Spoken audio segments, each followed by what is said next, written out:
ভোরবেলা রওনা দিছি শসার ক্ষেত বিলে দেখা যায় গে শীতের সময় তো কচুরি দিয়ে পানি দিয়ে ভরপুর হাঁটা শুরু করি কিন্তু হচ্ছে আরে শীত রে বাবা সেই শীত যাই টুকটাক যাই এই যে শুরু হইলো আমাদের কুশিয়াল ক্ষেত আর শসা ক্ষেত দেখা যাক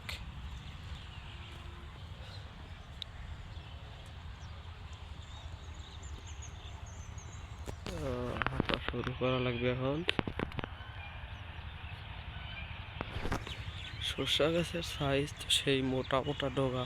ছাড়ছে পাতার সাইজ হিসাব করে কন্ডারের মতো মোটা মোটা এই যে কুশিয়াল আখ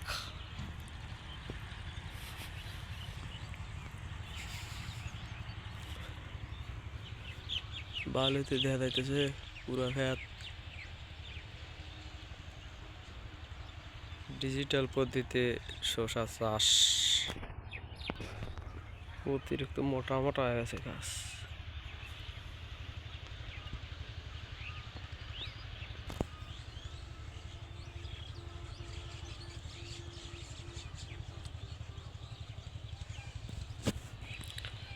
এত মোটা হয়ে গাছ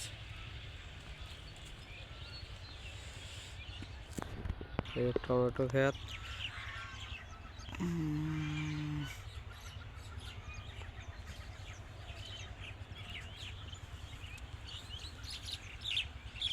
ফল আছে দেখ কি কত ফল আছে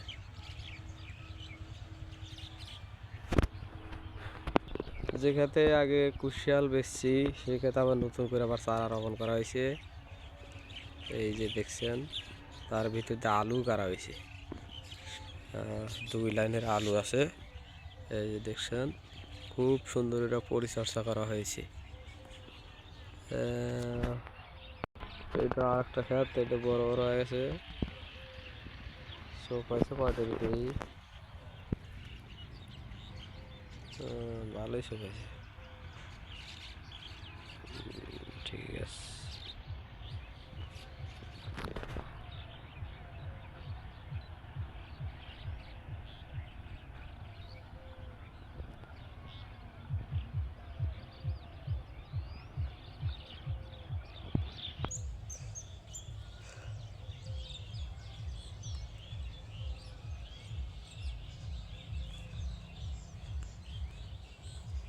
গাছ অতিরিক্ত মোটা মোটা হয়ে গেছে কিন্তু হাত পা এখনো বাড়ানো শুরু হয় নাই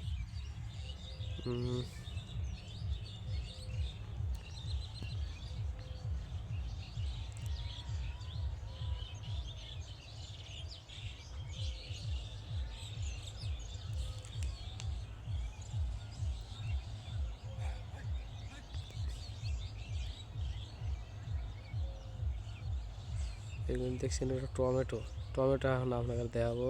কীরকম ধরছে ফল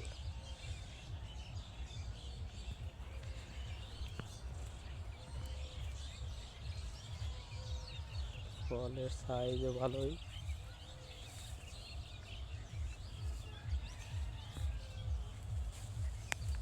এই যে দেখছেন সেই দ্বারা ধরছে এই যে আসতেছে পুরো খেতে টমেটো বড় খেতে তার 200 মণ টমেটো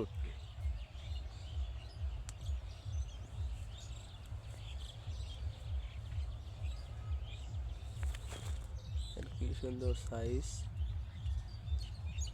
এগুলো বড় হবে এগুলো সম্পূর্ণ একেবারে ক্ষেতের থেকেই পাকবে কোনো ফরমালিন দেওয়া হবে না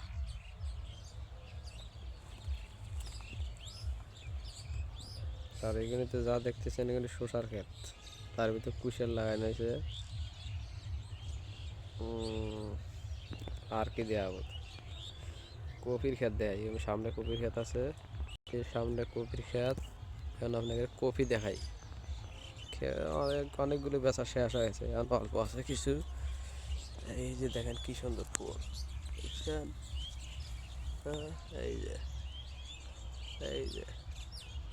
কসকস আমার।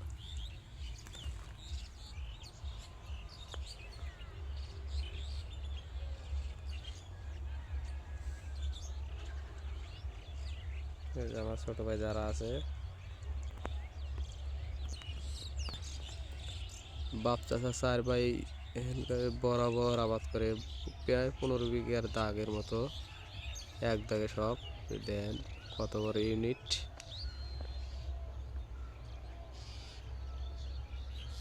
কত বড় দেখেন ভূমি ইউনিটটা,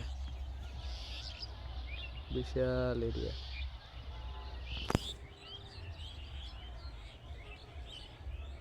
এই যে আমার শসার ক্ষেত,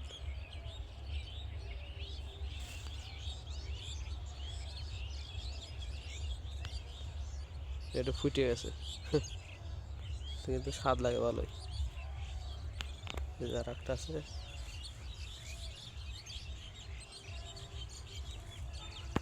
এই যে একটা